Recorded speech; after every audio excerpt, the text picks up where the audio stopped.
کینو، قسمت آخر. نویسنده هاروکی موراکامی، مترجم مریم حسین نژاد. برایش جالب و غیر منتظره بود که چقدر این افراد شاد هستند. بعضی از آنها ناگهان خندشان میترکید. چرا؟ تمام روز کار کردن در چنین اداره بی‌زرق و برقی و انجام دادن کارهایی که به نظر دوست داشتنی نمی آمد یا دست کم کینو اینطور تصور می کرد. چطور می توانست موجب شاد بودن این افراد شود؟ آیا رازی آنجا مخفی بود که او سر در نمی آورد؟ دیگر وقتش شده بود از آنجا هم برود. کامیتا گفته بود هیچ جا به مدت طولانی توقف نکند. اما هنوز کینو دلش نمیخواست این هتل کوچک و درب و داغان کومیموتو را ترک کند. به ذهنش نمیرسید کجا برود. دنیا اقیانوس وسیعی بود که هیچ خشکی از آنجا به چشم نمیخورد و کینو قایقی کوچک بود که نقشه و لنگرش را گم کرده بود. وقتی نقشه را باز کرد سردرگم بود که کجا برود. مثل کسی که دچار دریازدگی شده باشد حالت تهوع داشت. روی تخت دراز کشید و کتاب خواند. سپس بلند شد و دوباره به کارمندان نگاه کرد. دوشنبه بود. بنابراین از هدیه سرای هتل کارت پستالی با تصویر قصر کومیموتو خرید. اسم و آدرس خاله را نوشت و تمبری رویش چسباند. چند لحظه کارت را توی دستش گرفت و به تصویر قصر خیره شد. یک عکس کلیشه‌ای از همانهایی که توقع دارید توی کارت پستال ببینید. قصری بلند جلوی آسمان آبی و ابرهای پف کرده سفید. فرقی نمی‌کرد چقدر به عکس نگاه کند، به هر حال نمی‌توانست نقطه ارتباطی بین خودش و قصر پیدا کند. ناگهان تکانی خورد. کارت پستال را برگرداند و پیامی برای خاله‌اش نوشت. حالتان چطور است؟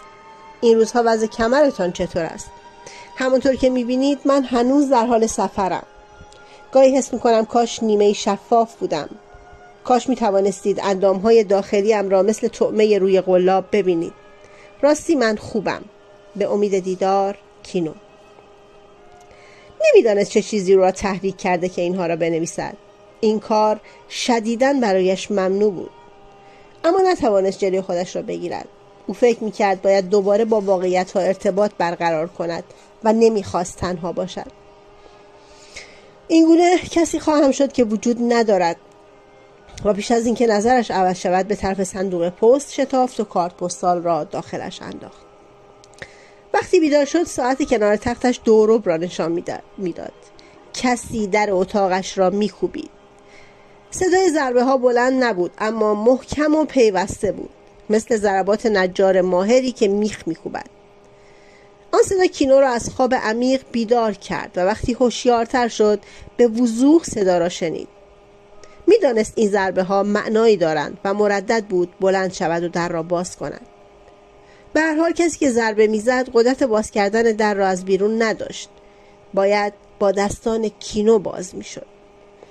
انگاری ضربه ها همان چیزی بود که آن زمان انتظارش را داشت. همان چیزی که از آن میترسید.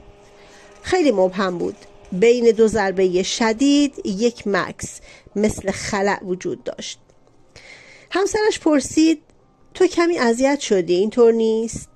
و او جواب داد به هر حال من هم انسانم. بله اذیت شدم. اما به خودش گفت این حرف درست نیست. دست کم نیمی از این حرف دروغ بود. آنقدری که باید اذیت نشدم. آنجایی که باید احساس درد واقعی می کردم خاموشش کردم. نمیخواستم چنین حسی داشته باشم و از روبرو شدن با آن فرار می کردم. چرا قلبم اینقدر خالی است؟ مثل مارهایی که در آن نقطه میگشتند و سعی داشتند قلبشان را که به سردی میتپید آنجا پنهان کنند. کامیتا گفته بود اینجا نه تنها برای من بلکه برای همه جای راحتی است. کینو حالا میفهمید منظورش چه بود. لحاف را روی خودش کشید، چشمانش را بست و گوشهایش را با دستانش گرفت. با خود گفت نمیخواهم ببینم نه بشنوم. اما از شر این صدا خلاص نمیشد. اگر به دورترین نقطه زمین میرفت و گوشهایش را با خاک پر میکرد باز هم صدای کوبیدن در بیرحمانه تعقیبش میکرد.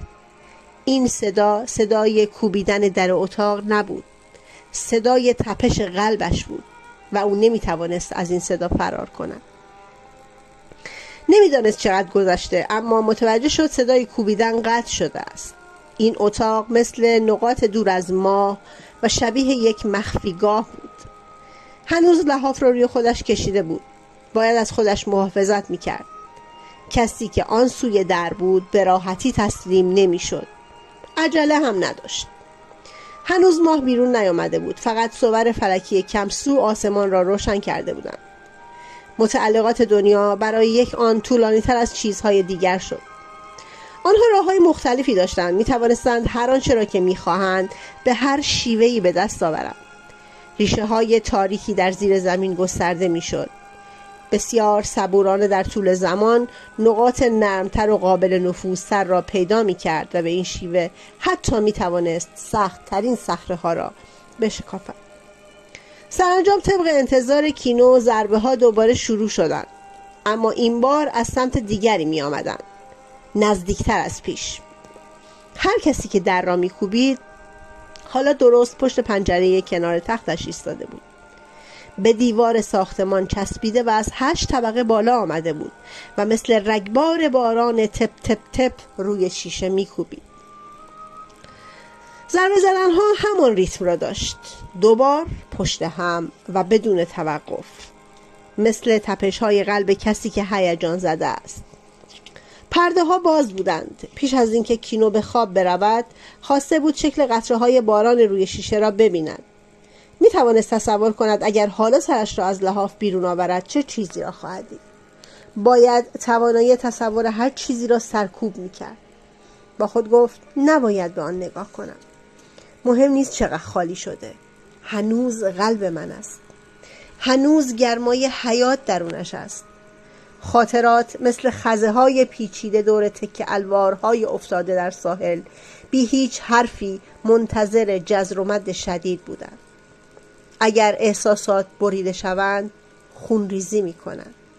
به آنها اجازه نمی دهم چیزی فراتر از آنچه را که درک کردم از من بگیرد.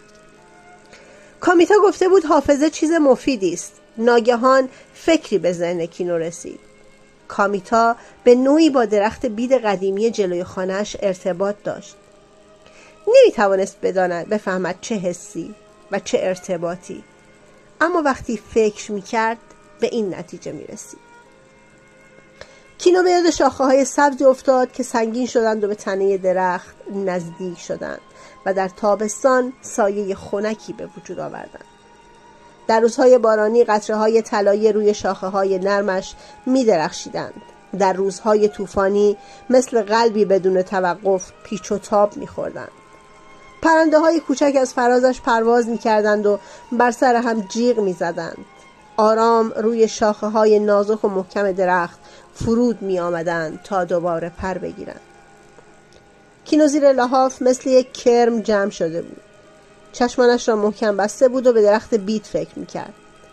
یک به یک حالت، رنگ، شکل و حرکاتش را به یاد می آورد و دعا می کرد خورشید طلوع کند. تنها کاری که می توانست انجام دهد این بود که با صبوری منتظر بماند تا روشنایی پدیدار شود و پرندگان دوباره بیدار شود. او فقط می توانست به پرندگان اعتماد کند. به تمام پرندگان. با بالها و منقارهایشان. تا آن موقع نمیتوانست به قلبش اجازه دهد خالی شود. این خلأ به وجود آمده پای آنها را وسط میکشید. پس از دست کشیدن از درخت بید به فکر گربه خاکستری و علاقهش به جلبک دریایی کباب شده افتاد. کامیتا را به یاد آورد.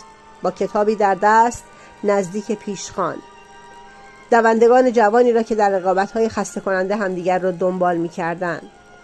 سولوی دوست داشتنی عاشقانه های من از بن وبستر. همسرش با لباس آبی جدید و موهای کوتاه. آرزو کرد در خانه جدیدش زندگی شاد و خوبی داشته باشد، بدون هیچ زخمی روی بدنش. با خودش گفت او مستقیم توی صورتم نگاه کرد و از من عذرخواهی کرد و من هم عذرخواهیش را قبول کردم. باید یاد بگیرم که فراموش کردن کافی نیست. باید ببخشم.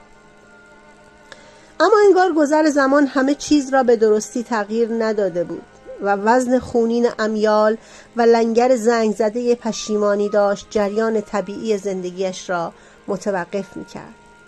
باران پیوسته، عقربه‌های سردرگم ساعت، پرندگانی که هنوز در خواب بودند، تصویر کارگران توی کارت پستال گاه به گاه سرسختانه به پنجره می‌کوبیدند. اگر عمیق‌تر به این پیچ و تاب‌ها نگاه می‌کرد، صدای ضربان منظمی را می‌شنید. تپ تپ تپ تپ و باز هم تپ تپ. کسی توی گوشش زمزمه می‌کرد به دور دست نگاه نکن، مستقیم نگاه کن، شبیه قلب توست. شاخه‌های بید با نسیم اوایل تابستان پیچ و تاب می‌خوردند. توی اتاق کوچک و تاریک مثل درون بدن کینو دستی گرم به او رسید. چشمانش را بست. آن دست نرم و محکم را روی خودش حس کرد. دوست داشتن را فراموش کرده بود و نیاز به نوازش را. انگار مدت‌ها بود حس دوست داشتن در درونش فراموش شده بود. با خودش گفت بله، من اذیت شدم، خیلی زیاد. این را گفت و اشک ریخت، در حالی که بارش بیوقفه باران اجازه نمیداد از جا برخیزد. دنیا در خیسی و سرمای غریبی فرو رفت.